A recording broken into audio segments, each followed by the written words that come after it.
नमस्कार साथियों। आज का हमारा जो टॉपिक है वो बहुत ही महत्वपूर्ण होने वाला है। तो आप इस टॉपिक को ध्यानपूर्वक सुने। और आज का टॉपिक हर किसी के लाइफ से जुड़ा हुआ होता है। आज के खान पान के माहौल से देखा जाए तो मुझे लगता है कि बहुत ज़्यादा लोग आज इस बीमारी से ग्रस्त हैं। तो आज का हमारा जो टॉपिक है वो है रोमेटॉइड अर्थराइटिस, यानी कि गठिया पर। गठिया रोग क्या होता है, ये क्यों होता है, ये कैसे होता है और इसके कारण क्या हैं और इसका निदान क्या है, इन सब की चीज़ों के बारे में आज बात करेंगे। तो आज का टॉपिक बड़े ध्यानपूर्वक सुने। और आप अगर इस वीडियो पर नए हैं तो इस वीडियो को समझ में आने के बाद में लाइक करें, शेयर करें और हमारे चैनल को सब्सक्राइब जरूर कर दें ताकि आपको नई नई वीडियो मिलती रहे और आप इस ज्ञान को आसपास हर किसी को बता सकें हमारे वीडियो के माध्यम से। तो शुरू करते हैं आज का टॉपिक, रोमेटॉइड अर्थराइटिस।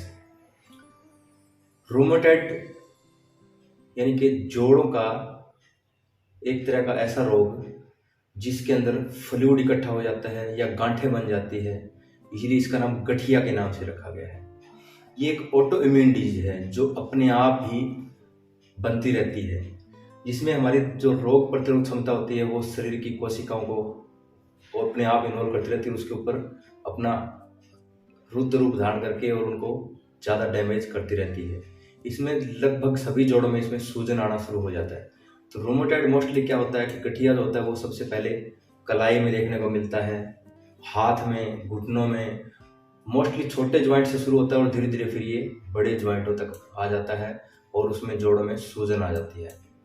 इनके नॉर्मल से अगर हम लक्षणों को देखें तो उसमें क्या है कि सबसे पहले आप कहेंगे जो अपने सॉफ्ट ज्वाइंट है उनमें सूजन आ जाती है और जोड़ बिल्कुल गांठें ऐसे टाइट हो जाती है लकड़ी की तरह। उसके बाद शरीर के अंदर बुखार आना शुरू हो जाती है और भूख लगना कम हो जाता है। ये इसके सिंपल से सिम्टम है जो स्टार्टिंग में हर किसी को पता लग जाता है कि ये बीमारी अपने के अंदर आ चुकी है। लेकिन मैं आपको बता दूं कि अभी तक ये प्रॉपरली स्पष्ट नहीं हो पाया है कि ये प्रक्रिया होती कैसे है, किससे ज़्यादा असर शुरू होती है। हालांकि इसका अगर आप इसके डीपली में जाते हैं, इसके डिटेल में जाते हैं तो पता चलता है कि इसका एक ये क्या तो ये पारिवारिक इतिहास रहता है इसका। किसी को जेनेटिक होता है, ये फैमिली में किसी के नज़दीकी रिश्तेदार किसी को हो तो वो दूसरे को आगे बढ़ जाता है। ज़्यादा उम्र के कारण भी आता है कई बार, ये ज़्यादा उम्र में, यानी कि ये छोटे बच्चों में बहुत कम देखने को मिलता है। ये मिडिल एज जो होता है ना 30, 40, 50, 60 वहाँ तक ये ज़्यादा देखने को मिलता है। मोटापे के कारण भी इसका एक माना गया है। ज़्यादा धूम्रपान करते हैं तो उसके कारण भी ये शरीर के अंदर आता है। और बहुत सारी ऐसी चीज़ें हैं जो अनुवांशिक होते होते पता नहीं चलता कि हमारे शरीर के अंदर घुस जाती है और हम खान पान ऐसा हो जाता है जिसके कारण ये हमारे शरीर में आ जाता है। दूसरा, गठिया का आज तक कोई भी परमानेंट इलाज इसका नहीं है, यानी कि एक बार आने के बाद में ऐसा हो कि इसका स्थायी इलाज आ गया हो, ऐसा नहीं है। हाँ, इसका अगर स्टार्टिंग में इसका उपचार कर लिया जाए तो इसको बहुत हद तक इस पे कामयाबी पाई जा सकती है, इसको खत्म किया जा सकता है, यानी कि शरीर के अंदर इसको बढ़ने से रोका जा सकता है। इस बीमारी के दवाओं में मदद करने में सबसे पहले इसमें आप दवाइयाँ यूज करते हैं। उसके बाद कई बार क्या होता है कि जोड़ों के अंदर बहुत ज़्यादा फ्लूइड इकट्ठा हो जाए या हड्डियाँ ज़्यादा बढ़ जाए या गठिया ज़्यादा बन जाए तो उसमें कई बार सर्जरी भी करनी पड़ती है। हम दवाइयाँ डाल करके क्या करते हैं कि जोड़ों के अंदर जो फ्लूइड आ गया है या आर फैक्टर पॉजिटिव आया है या यूरिक एसिड बढ़ गया है उसकी स्पीड को धीमा कर सकते हैं ताकि वो शरीर के अंदर ज़्यादा ना फैले और शरीर के जो जोड़ हैं वो ज़्यादा खराब ना हो। तो इसके लक्षणों को धीरे धीरे करके हम इसको नियंत्रित कर सकते हैं। दूसरी बात, हम अपने जीवन शैली में बदलाव, यानी कि जैसे हम कुछ चीज़ खा रहे हैं वो प्रॉपरली सही तरीके से अगर खाएं, रहन सहन सही करें, रेगुलर एक्सरसाइज करते रहें और वजन को कंट्रोल करें तो इन चीज़ों को बहुत हद तक अब इसको अपने शरीर में आने से रोका जा सकता है। मुख्य तथ्य मैं आपको बता दूं इसमें क्या होता है कि इसकी जो मोस्टली जो एज होती है वो 30 साल से लेके और 35, 40, 50, 60 की एज तक इसको आमतौर पर देखा गया है। इसमें दूसरा, पुरुषों के मुकाबले महिलाओं में ये ज़्यादा देखने को मिलती है। होता दोनों में है लेकिन महिलाओं में इसका ज़्यादा रोग देखने को मिलता है।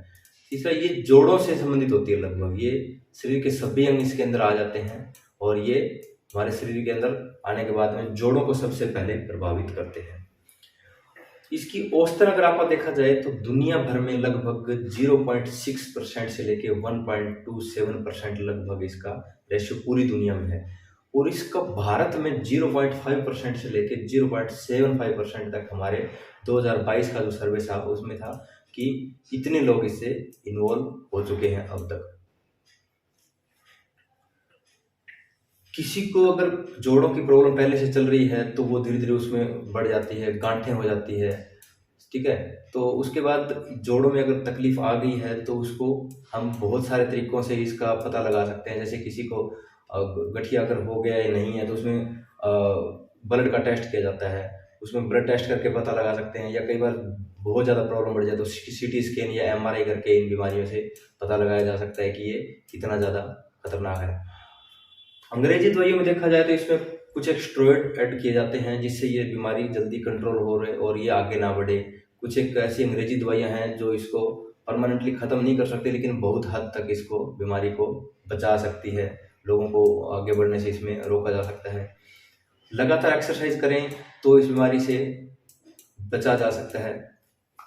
अब हम बात करेंगे इसकी डिटेल में कि गठिया होता है तो उसके लक्षण क्या क्या रहते हैं और इस लक्षणों को कैसे पता करके इसके बाद इसका कैसे इलाज किया जाता है, तो इस बारे में अभी हम डिटेल से बात करेंगे। तो थकान सबसे पहला इसका सिम्टम बताया गया है कि इसमें थकान के कारण सबसे ज़्यादा समस्याएं आती है। दूसरा इसका जो कारण है वो होता है उसमें शरीर में बुखार रहना परमानेंट शुरू हो जाता है। तापमान में धीरे धीरे वृद्धि होती है जो आगे चलकर एक बीमारी का रूप धारण कर देती है। और शरीर में अगर परमानेंटली बुखार रहेगा तो शरीर के अंदर थकान आएगी और शरीर में बीमारियां बढ़ना शुरू हो जाती है। तीसरा क्या होता है, इसके अंदर बुखार अगर रहती है तो धीरे धीरे थकान रहती है, बुखार रहती है तो शरीर को भूख लगना कम हो जाता है और शरीर धीरे धीरे कमजोर होना स्टार्ट हो जाता है। उसके बाद शरीर में दर्द परमानेंटली हो जाता है और अकड़न आना शुरू हो जाती है। जोड़ सारे अकड़ से जाते हैं, सुबह उठते हैं तो जकड़न ज़्यादा मिलती है, शाम होते होते दर्द बढ़ जाएगा, ठंड में ज़्यादा दर्द बढ़ जाएगा, काम करने का मन नहीं करतेगा। और नींद में उठने के बाद तो सुबह एक बार तो स्टार्टिंग में ये लगता है कि अब सोए रहे हैं तो ज़्यादा ठीक है, काम करने का मन नहीं करता, तो शरीर ऑटोमेटिकली निष्क्रिय हो जाता है और शरीर में एक्टिव नहीं रहता।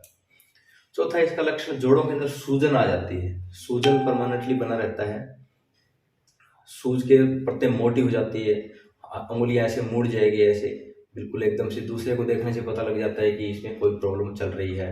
और हाथ प्रॉपरली सीधे नहीं हो पाते, जोड़ टेढ़े होने स्टार्ट हो जाते हैं। तो इसके कारण ये दिक्कतें सबसे ज़्यादा देखने को मिलती है। अब हम बात करेंगे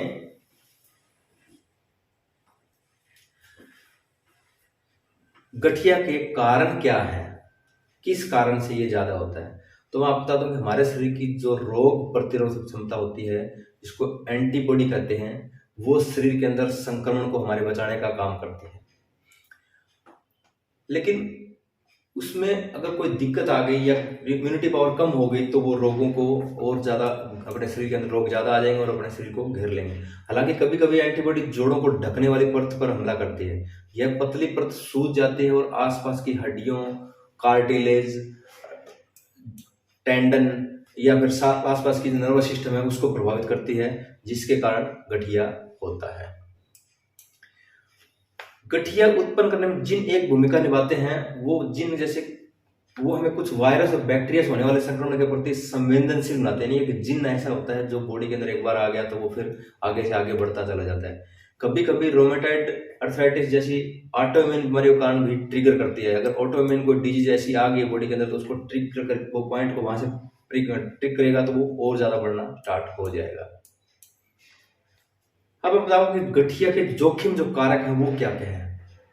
रोमेटाइड गठिया का सटीक कारण अभी तक किसी को पता नहीं पाया। हालांकि शोधकर्ताओं जो कुछ एक ऐसे सर्वे किए गए उसमें पता चला कि कुछ एक ऐसे कारण है जिसके कारण गठिया बढ़ता है। उसमें सबसे पहला आता है आनुवंशिक कारक। रोमेटाइड अर्थराइटिस जैसी ऑटोइम्यून बीमारियों के विकास में जिन महत्वपूर्ण भूमिका निभाते हैं, जिन के कारण ये समस्याएं आगे बढ़ती है, यानी कि वंशानुगत एक जिन से दूसरे में आगे, दूसरे से तीसरे में ऐसे जिन आगे बढ़ते हैं और उसके कारण ये बीमारियों का खतरा आगे बढ़ जाता है।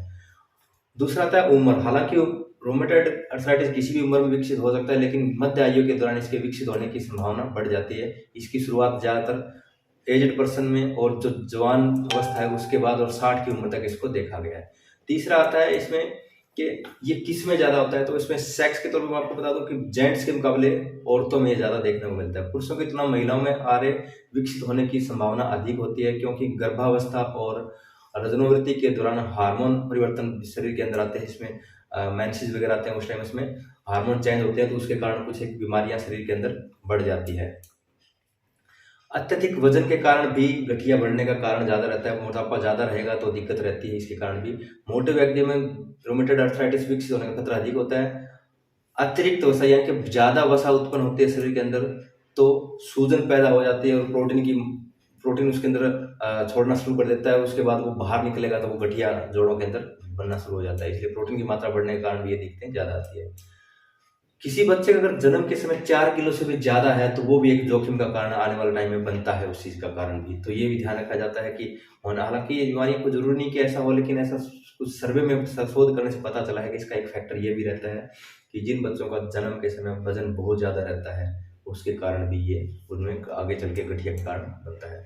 उसके बाद आता है धूम्रपान, यानी कि जो लोग धूम्रपान ज़्यादा करते हैं, सिगरेट स्मोकिंग, अल्कोहल ज़्यादा लेते हैं, उनमें भी गठिया के लक्षण ज़्यादा देखने को मिलती है।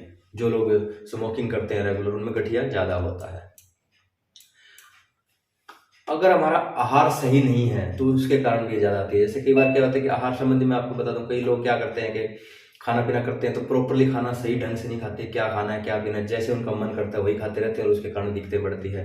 जैसे कई लोग लाल मांस का, रेड मीट ज़्यादा खाते हैं, उसके कारण दिक्कत ज़्यादा होती है, और विटामिन डी की कमी के कारण दिक्कत आ जाती है। तो ये चीज़ें इसमें पाई जाती है। और अगर नमक का सेवन बहुत ज़्यादा करते हैं तो वो भी दिक्कत करता है, उसके कारण भी कई बार ज़्यादा होता है। अगर शरीर में कई बार कोई संक्रमण आ गया हो, जैसे माइक्रोप्लाज्मा है, एंटीबैक्टीरिया है, एप्स्टीन बार वायरस जैसे सूक्ष्म जीव होते हैं जो हमारे शरीर के अंदर आ जाते हैं, उसके कारण भी ये चीज़ें फैलती है। चिकनगुनिया जो पीछे आया था, उसके कारण भी बहुत सारे लोगों में आज के टाइम भी उनमें जोड़ों में दर्द आज भी है, तो वो भी इसको बढ़ाने का एक बहुत बड़ा कारण बना हुआ है। उसके बाद आता है पेरियोडोंटाइटिस, यानी कि शरीर के अंदर, हमारे शरीर के अंदर सबसे महत्वपूर्ण जो पार्ट खाने पीने में अदा करते हैं वो हमारे दांत होते हैं, लेकिन मसूड़ों के अंदर कई बार पायरिया हो जाता है। हम लोग इसको नॉर्मल लेके चलते हैं, तो आप कभी भी नोट करना कि जिन लोगों को पायरिया की समस्या ज़्यादा रहती है उनको जोड़ों की समस्या भी ज़्यादा मिलेगी। तो पायरिया के कारण भी ये गठिया आगे बढ़ने का चांसेस ज़्यादा रहता है। यह मुसड़ों की एक बहुत पुरानी बीमारी है जिसमें मुसड़े दांतों से अलग हो जाते हैं, कि फूल जाते हैं और उनके बीच में एक स्पेस बन जाता है, उसके बीच में एक टार्टर जमना शुरू हो जाता है। तो ये अध्ययन से ये पता चला है कि पीरियोडोंटाइटिस जो घटना होती है उसके कारण भी जोड़ों में दर्द शुरू, सूजन बढ़ना शुरू हो जाता है। तो इसलिए अगर किसी को अगर पायरिया रहता है या दांतों की प्रॉब्लम रहती है तो इससे बिल्कुल भी इग्नोर ना करें और अच्छे डेंटिस्ट से मिलके अपने दांतों का इलाज करा के और पायरिया से बचें। और पायरिया से अगर बचे रहेंगे तो आप गठिया से भी बचे रहेंगे। किसी को कई बार घुटनों से खून आता है तो वो सोचते हैं इसको नॉर्मल है, लेकिन वो भी इसका एक बहुत बड़ा कारण इसका माना गया है। अब हम बात करते हैं कि रूमेटॉइड अर्थराइटिस जो हो गया है तो उसके निदान क्या है, उससे बचने के उपाय क्या क्या है। रूमेटॉइड अर्थराइटिस के लक्षण और लक्षण कुछ अन्य संयुक्त विकारों के समान होते हैं, जिसमें प्रारंभिक अवस्था में इस बीमारी का निदान मुश्किल हो जाता है। लेकिन अगर आपको इनमें से कोई भी लक्षण महसूस हो तो जल्द से जल्द डॉक्टर से सलाह जरूर लें। अगर आपको किसी को भी लगता है कि इस तरह की समस्या है तो डॉक्टर से सलाह लेनी चाहिए। लक्षण दिखने के 6 महीने के भीतर, यानी कि 6 मंथ के अंतराल में ही अगर इसको आपने जांच करवा लिया तो इसमें जल्दी से इससे छुटकारा मिल सकता है। तो उसमें जोड़ों को क्षति होने से या जोड़ खराब होने से उसको बचाया जा सकता है। एक शारीरिक परीक्षण करें जिसके जोड़ों में क्या आता है कि ऐसे किसी को लालिमा आ गई हो, सूजन आ गई हो या गर्मी महसूस होती हो, तो उसके कारण पता चलता है कि ये उसके जोड़ों में तकलीफ हो गई है। तो उसमें डॉक्टरों से जांच करा के या कोई दवाई दे के उस समस्या को खत्म किया जा सकता है। कई बार बहुत ज़्यादा दिक्कत बढ़ जाती है, उसमें एमआरआई करानी पड़ती है, एक्सरे कराना पड़ता है, और कई बार ब्लड प्रेशर परीक्षण करके भी समस्या से पता लगता है कि इसमें बीमारी आगे बढ़ी है। तो ये मुख्यतः मैं आपको बता दूं उसमें क्या करना होता है कि ब्लड अगर आप परीक्षण कराते हैं तो उसमें आर ए फैक्टर देखा जाता है, सीआरपी देखा जाता है, ईएसआर बढ़ा हुआ है कि नहीं देखा जाता है, एंटीबॉडी टेस्ट करवाया जाता है कई बार। तो ये सारे टेस्टिंग करवा के पता लगता है कि इसकी दिक्कत है कि नहीं है। एक इसमें सबसे बाद उसके बाद आता है HLA, ह्यूमन ल्यूकोसाइट एंटीजन, जो होता है कि जो पीढ़ी दर पीढ़ी जो आगे चलती है बीमारी, उसमें HLA अगर B20 से 27 अगर पॉजिटिव आता है तो इसका मतलब वो अनुवांशिक है और वो चीज़ें जिन उसकी पहली पीढ़ी से दूसरी पीढ़ी में आ गई है उसके कारण पता लगता है। तो अगर HLA B27 पॉजिटिव आता है तो समझें कि आपके वंशाणु में तो वो चल रहा है, तो उसकी ट्रीटमेंट लेके भी उस समस्या को आगे बढ़ने से रोका जा सकता है। एमआरआई कराई जाती है, कई बार जोड़ों के अंदर नुकसान ज़्यादा हो गया या उसमें सीटी स्कैन करवाया जाता है, तो उसके बाद भी पता लगता है कि इसमें ज़्यादा फ्लूइड तो नहीं इकट्ठा हो गया या हड्डियाँ अंदर से भुरनी शुरू नहीं हो गई है, उससे भी जांच किया जाता है। कई बार नॉर्मल एक्सरे करा के भी इससे पता लगता है कि एक्सरे करवाने से पता लग जाता है कि जोड़ों के बीच में ऑस्टियोफाइट स्टार्ट हो गई है या कुछ और दिक्कत बढ़ गई है, तो उसको हम टेस्टिंग करवा के इस समस्या से ख़त्म किया जा सकता है। अब हम बात करेंगे कि इसकी रोकथाम कैसे करें। पहले हमने देखा था कि निदान यानी कि अगर पता आ गया है तो उसको पता कैसे करेंगे, तो उसमें ब्लड टेस्ट आते हैं, एक्सरे, एमआरआई, सीटी स्कैन, ये कुछ ऐसे टेस्टिंग करवा के पता लगता है। अब इसको रोकें कैसे कि आगे ना बढ़े। तो रूमेटॉइड अर्थराइटिस के लिए विभिन्न आनुवंशिक और पर्यावरणीय कारक जिम्मेदार होते हैं, मैंने पहले भी बताया था। हालांकि आनुवंशिक कारणों को बदला नहीं जा सकता, उसको बदल नहीं सकते, लेकिन कुछ हद तक उस पर खाना पीना सही करके अपनी जीवन शैली को सुधार करके उसको वहाँ से कुछ टाइम के लिए रोका जरूर जा सकता है, और उसके हानिकारक प्रभाव हमारी बॉडी पर ना पड़े तो उसको वहाँ से कम करके इसको आगे बढ़ने से कुछ टाइम के लिए या कुछ हद तक उसको उस पर कामयाबी हम पा सकते हैं। इसको आगे ना बिगड़े, इसकी दिक्कत आगे हमें ना बढ़े, तो उसके लिए कुछ एक महत्वपूर्ण कारण मैं आपको बता देता हूँ। उसमें सबसे पहले आता है कि अगर किसी को इस तरह की प्रॉब्लम रहती है, तो अगर वो जेंट्स है, अगर वो स्मोकिंग कर रहा है, तो उसको वहीं पे बंद कर दें। स्मोकिंग को बिल्कुल भी टच ना करें, फिर धूम्रपान जैसे बीड़ी, सिगरेट, गुटखा, ये चीज़ें बंद करनी पड़ेगी। धूम्रपान से उन लोगों में रूमेटॉइड गठिया विकसित होने का खतरा बढ़ जाता है। इसमें पहले पीढ़ी दर पीढ़ी चल रहा हो तो उसमें धूम्रपान छोड़ देना चाहिए, उसको आगे नहीं बढ़ना चाहिए, क्योंकि ये सबसे पहले जाती है एकदम से निकोटिन ज्वाइंट के अंदर जाके एकदम ज्वाइंट को ट्रिगर करता है, और उसके कारण ये दिक्कतें ज़्यादा बढ़ना शुरू हो जाती है। किसी का अगर वजन ज़्यादा है तो कोशिश करें कि वजन को कंट्रोल करें, कुछ ऐसी चीज़ें खाएं जिससे वजन कंट्रोल रहे, वजन बढ़े ना, और रात का खाना हल्का करें। तो ये सारी चीज़ें आप स्टार्टिंग करते हैं तो उसमें रोकने में बहुत बड़ी मदद मिलती है। अपने खाने पीने की चीज़ों को जरूर बदलें। कई बार हमें पता नहीं होता कि दही कब खाना है, लस्सी कब खाना है, दूध कब पीना है। तो आप एक अच्छे फिजियोथेरेपिस्ट से या न्यूट्रिशनिस्ट से मिल करके किसी अच्छे, आजकल हॉस्पिटलों में बड़े बड़े न्यूट्रिशन आते हैं, प्राइवेट सेंटर भी मिलते हैं जो हमें खाने पीने के बारे में बताते हैं। तो आप उनसे मिल करके पता कर रखते अपना डाइट चार्ट तैयार करवा सकते हैं, तो उसमें पता लगे कि क्या खाना है, क्या पीना है। और फिर भी अगर किसी को समझ में ना आए तो आप मेरे नंबर पे कॉल करके पूछ सकते हैं कि ये इस तरह की समस्या है, तो उसमें हमें खान पान का विशेष ध्यान रखने के लिए क्या क्या खाना चाहिए, कौन सी एक्सरसाइज करनी चाहिए। तो मैं लास्ट में वीडियो में आपको फ़ोन नंबर दे दूंगा, आप उस पर भी संपर्क कर सकते हैं। आप हमारे सेंटर पे आके पूछ सकते हैं कि इस तरह की समस्या है तो उससे कैसे हम निजात पा सकते हैं। तो खाने पीने का विशेष ध्यान रखें कि खाना पीना अगर आपने सही किया तो आप उसमें भी, इसमें बहुत बड़ा आपको फायदा हो सकता है। हम आपके इसके ऊपर स्पेशल एक टॉपिक भी बनाएंगे, एक वीडियो एक्स्ट्रा मैं बना दूंगा, जिसको आपको समझ में आ जाएगा कि इस ऐसी गठिया अगर किसी को हो गया या गठिया आगे ना बढ़े या किसी को गठिया ना हो तो उसमें क्या चीज़ें खाएं, क्या ना खाएं और कब खाएं, तो उस पे स्पेशल टॉपिक मैं आपको बता दूंगा। तो कोशिश करें कि आप फलदार सब्जियां, हरी सब्जियां, दानेदार बीज, साबुदाना, कम वसा वाला और पतला प्रोटीन, डेयरी प्रोडक्ट वगैरह अवॉइड करके ओमेगा 3 फैटी एसिड, हल्दी वाला दूध, ये जरूर लगातार लें, जिससे हमें बड़ा फायदा होगा। और खाने पीने का परहेज रखें, जैसे लाल मीट है, रेड मीट जिसको आप कहते हैं, इसमें प्रोटीन ज़्यादा होता है, वो कम से कम लें, कैफीन की मात्रा को कम करें, और मीठा कम से कम खाएं, अत्यधिक नमक ना खाएं, और जंक फूड, पैकेट वाले फूड है वो प्रॉपरली बंद करके रखें, और उसको ये खाना हो तो उसको लिमिट मात्रा में लें। विटामिन डी को पूरा करके रखें। हमारे शरीर के अंदर विटामिन डी का बहुत बड़ा रोल होता है। विटामिन डी और विटामिन सी अगर प्रॉपर रहता है तो उसमें जोखिम का खतरा बहुत कम हो जाता है। दांतों के अंदर प्रॉब्लम हो जा रही है, उसको खत्म करने, पायरिया वगैरह हो गया है तो अच्छे डेंटिस्ट से मिलकर इस समस्या से खत्म कर दें। समय पर मदद जरूर लें। अगर आपको कुछ तरह की दिक्कत आ गई है जोड़ों में तो आप उसमें अवॉइड ना करें, जितना जल्दी हो सके अच्छे डॉक्टर से संपर्क करके और इस समस्या से निजात पा सकते हैं। अपने जोड़ों को हमेशा सुरक्षित रखेंगे तो ही चल पाएगा, क्योंकि जोड़ों का शरीर के अंदर बहुत बड़ा रोल होता है।